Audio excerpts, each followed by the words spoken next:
Le New Concept Sport Running Mag vous est présenté par ASICS.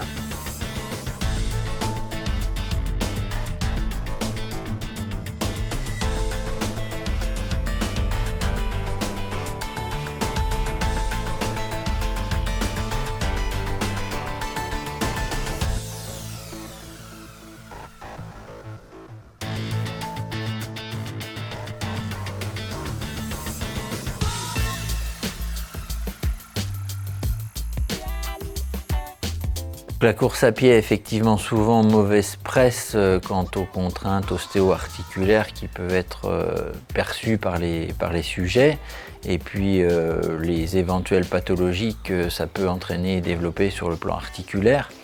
Mais en dehors des situations où il y a vraiment de gros troubles d'axe des membres inférieurs ou des variations très brutales d'entraînement, la plupart des études montrent que les facteurs qui sont associés à l'arthrose chez les coureurs, c'est les mêmes que dans la population générale finalement. C'est le surpoids, les antécédents de blessures articulaires, le travail qui est très physique ou qui expose à des contraintes très importantes, plus que le volume d'entraînement lui-même.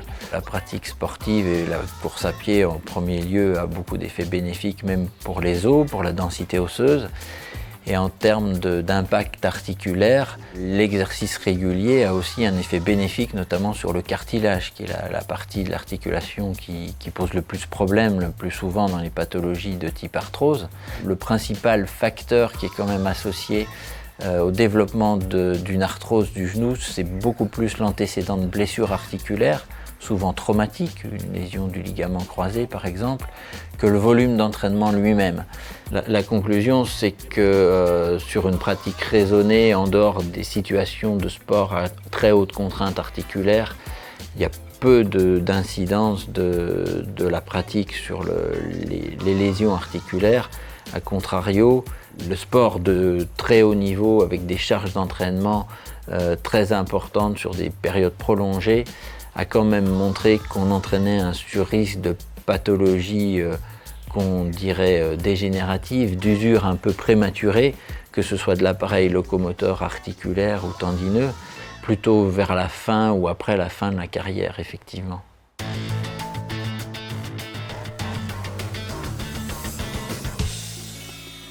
Ce mois en nouveauté dans le mag, je vais vous parler de la ASICS Kayano 26 qui vient de faire son apparition dans les rayons des bons spécialistes running.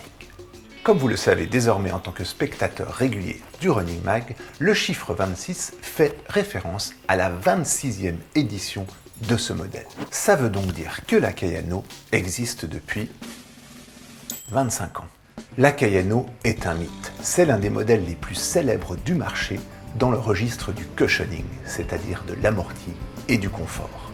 Cette spécificité est une source potentielle d'incompréhension, car l'on croit souvent à tort que la Kayano, amortissante et confortable, est un modèle tout public. C'est pas du tout vrai. En fait, la Kayano est conçue pour les coureurs pronateurs, ceux qui ont des problèmes de stabilité au déroulement du pied.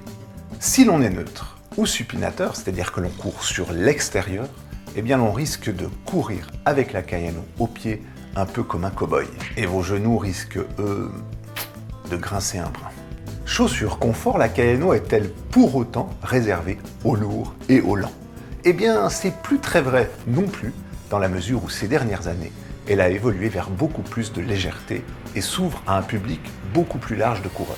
Interrogeons-nous maintenant un petit peu sur son nom. Pourquoi Kayano et pas, comme beaucoup de modèles de la marque japonaise, un nom de nuage par exemple, genre Cumulus ou Nimbus?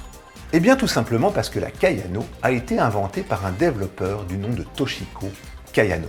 Le mec devait être sacrément bon pour qu'on donne son nom à une godasse de course à pied. Et d'ailleurs l'épopée d'un quart de siècle à ce jour de la Kayano l'a plutôt bien démontré. La base historique et conceptuelle de la Kayano, c'est le scarabée et sa structure très stable. Oui, pourquoi pas. Mais encore. Ce qui caractérise la Kayano depuis le début, c'est un maintien particulièrement fort sur le dessus de la chaussure et du pied.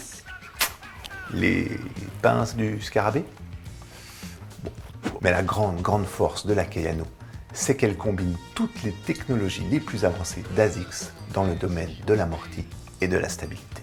Le système d'amorti historique et breveté d'ASICS, c'est le gel, comme vous le savez tous. Mais vous l'imaginez bien, en 25 ans, ce gel amorti basique a beaucoup évolué sur la Kayano.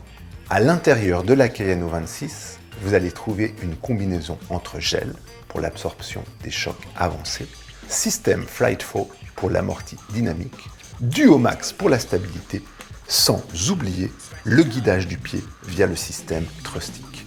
Tout ça devient extrêmement pointu et complexe.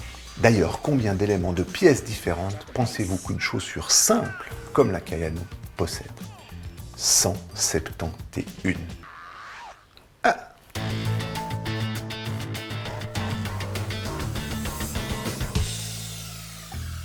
Aujourd'hui, on va parler des blessures dans le trail.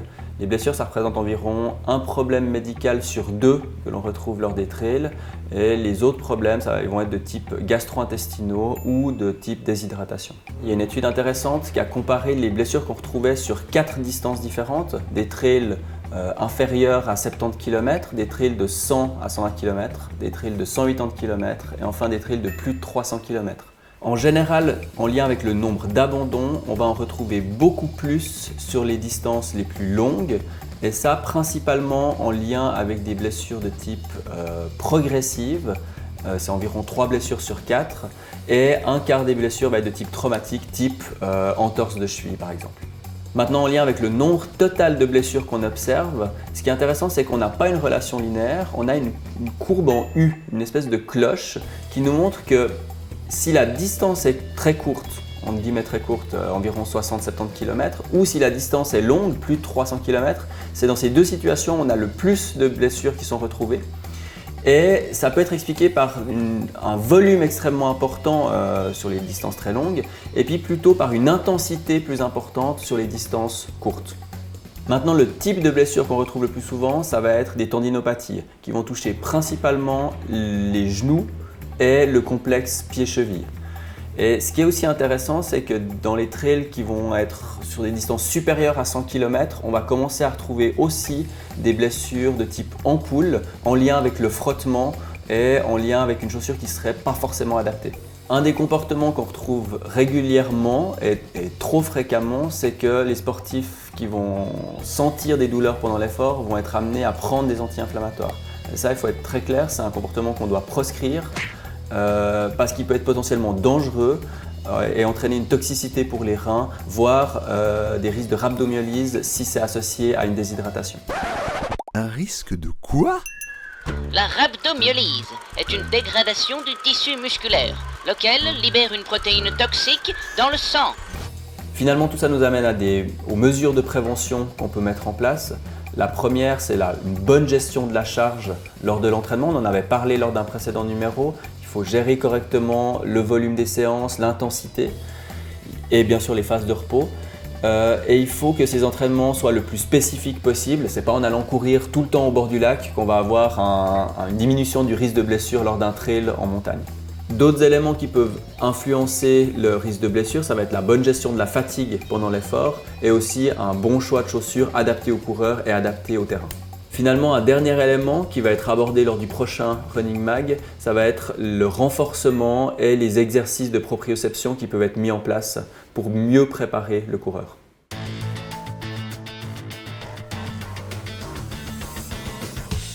La grande spécificité technique et visuelle de la ASICS MetaRide est bien la courbure de sa semelle. C'est assez clair, non? Le grand gagnant du mois, qui repart avec une paire de cette chaussure haut de gamme d'une valeur de 330 francs, est Kellyan Sorg de Carouge. Ce mois, les montres sont de retour et je sais que ça en fait déjà saliver pas mal parmi vous. Nous vous donnons donc l'occasion de gagner une Garmin Forerunner 245 que je vous présentais avec beaucoup d'enthousiasme il y a 2 mois dans le mag. Répondez donc à la question suivante. Parmi ces marques de montres, laquelle n'est a priori pas adaptée à la pratique de la course à pied? A. Polar, B. Rolex, C. Garmin. Envoyez dès maintenant votre réponse avec vos coordonnées complètes à l'adresse mag@ncsport.ch.